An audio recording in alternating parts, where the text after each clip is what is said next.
Hello everyone, welcome to my channel Riya's Techno World. In this video, I am going to tell about how to upload and organize files in Google Drive. So let's start. First, open the browser and in the top right side you have to click on 9 dots icon and select Google Drive. Here you have to click on New and select File Upload. Now select the files which you want to upload and click on Open. This is how we can upload files in Google Drive. Now let's see how to organize it.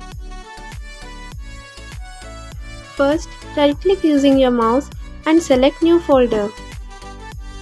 Now you have to rename it and click on Create. Now a new folder is ready.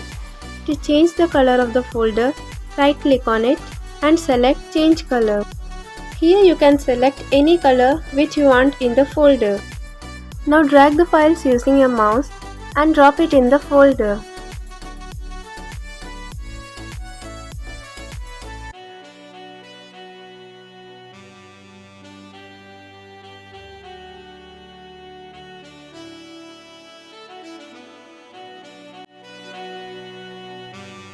Please like, share, subscribe and hit the bell icon for more videos.